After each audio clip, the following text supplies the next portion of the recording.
This theater is built on Copacabana, which is the most famous beach in the world. But 25 kilometers away from here, in the north zone of Rio, lies a community called Vila Cruzeiro, and roughly 60,000 people live there.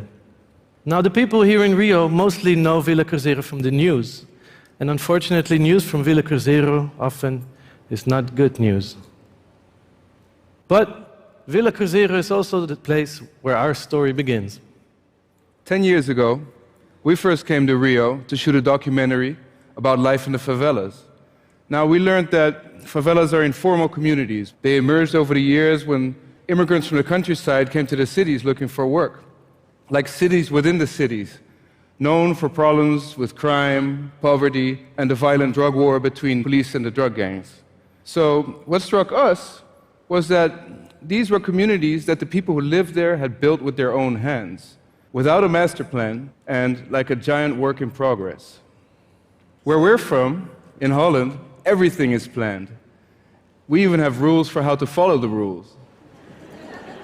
So the last day of filming, we ended up in Vila Cruzeiro, and we were sitting down and we had a drink, and we were overlooking this hill with all these houses, and most of these houses looked unfinished, and they had walls of bare brick, but we saw some of these houses that were plastered and painted, and suddenly we had this idea, like, what would it look like if all these houses would be plastered and painted? And then we imagined one big design, you know, like one big work of art. Like, who would expect something like that in a place like this? So we thought, would that even be possible? So first we started to count the houses, but we soon lost count. But somehow the idea stuck. We had a friend.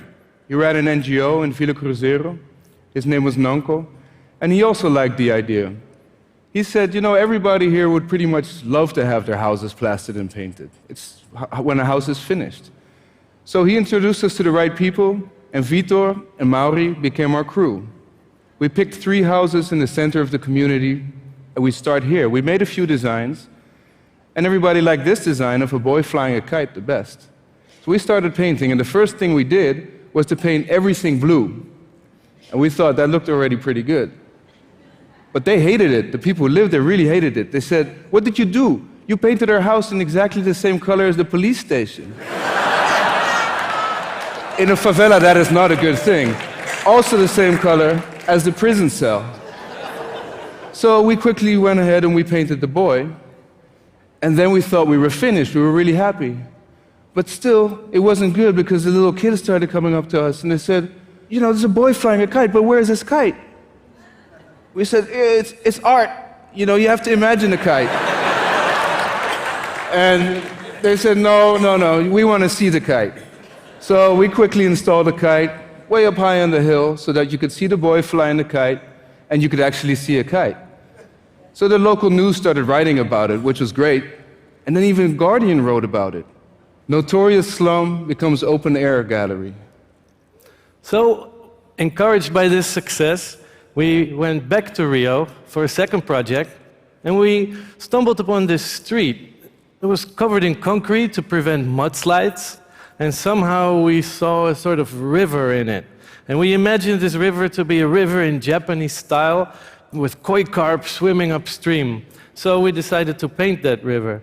And we invited Rob Admiral, who is a tattoo artist, and he's specialized in the Japanese style. So little did we know that we would spend almost an entire year painting that river together with Giovanni and Robinho and Vitor, who lived nearby. And we even moved into the neighborhood when one of the guys that lived on the street, Elias, told us that we could come and live in his house together with his family, which was fantastic.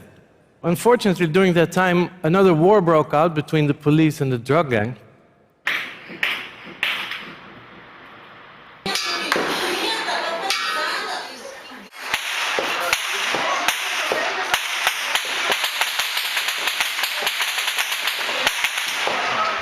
We learned that during those times, people in communities really stick together during these times of hardship. But we also learned a very important element, the importance of barbecues. Because when you throw a barbecue, it kind of turns you from a guest into a host. So we decided to throw one almost every other week, and we got to know everybody in the neighborhood. We still had this idea of the hill, though. Yeah, we were talking about the scale of this, because this painting was incredibly big, and it was insanely detailed, and this process almost drove us completely insane ourselves. But we figured that maybe during this process, all the time that we had spent in the neighborhood was maybe actually even more important than the painting itself. So after all that time, this hill, this idea was still there. And we started to make sketches, models, and we figured something out. We figured that our ideas, our designs had to be a little bit more simple than that last project, so that we could, paint with more people and cover more houses at the same time. And we had an opportunity to try that out in a community in the center part of Rio, which is called Santa Marta. And we made a design for this place, which looked like this. And then we got people to go along with it, because it turns out that if your idea is ridiculously big, it's easier to get people to go along with this. And the people of Santa Marta got together, and in a little over a month, they turned that square into this.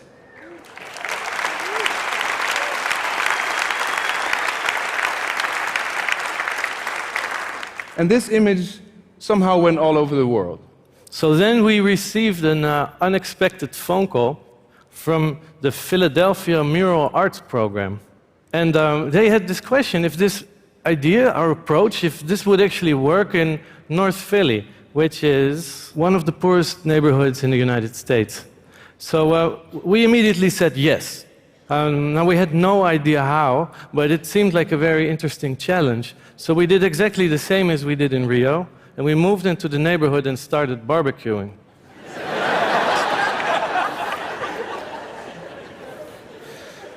So the project took almost 2 years to complete, and we made individual designs for every single house on the avenue that we painted.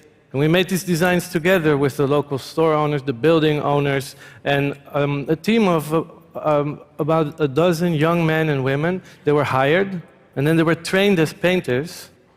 And together, they transformed their own neighborhood, the whole street, into a giant patchwork of color.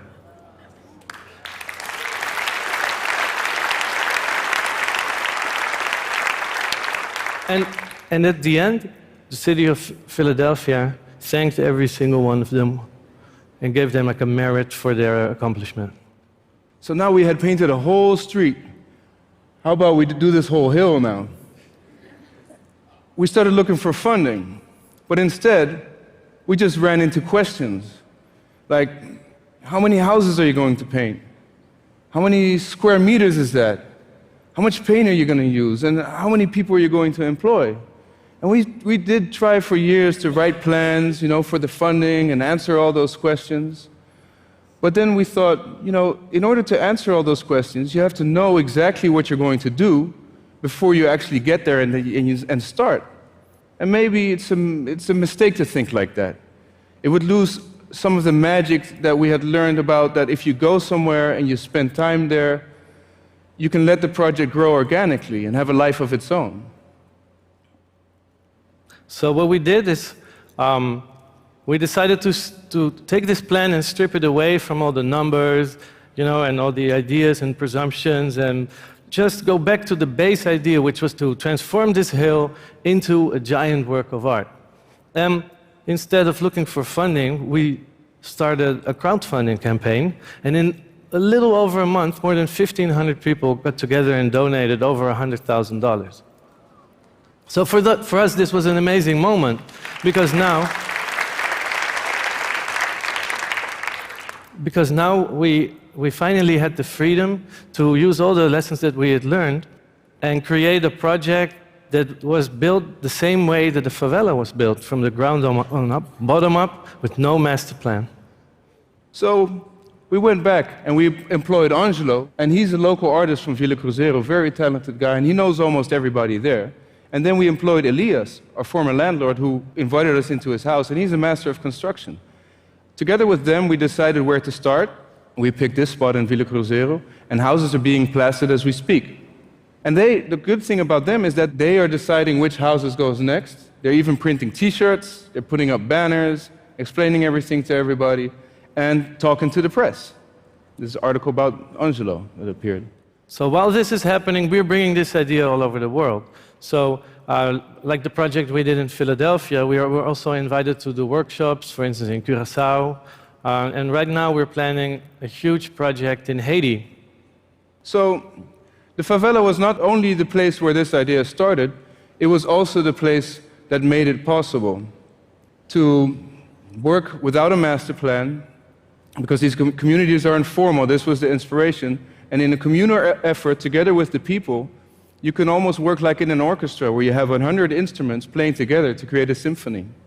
So we want to thank everybody who wanted to become part of this dream and supported us along the way. And we are looking at continuing. Yeah, and so one day, pretty soon, when the colors start going up on these walls, we hope more people will join us and join this big dream. And so that maybe one day, the whole of Villa Cruzeiro will be painted. Thank you.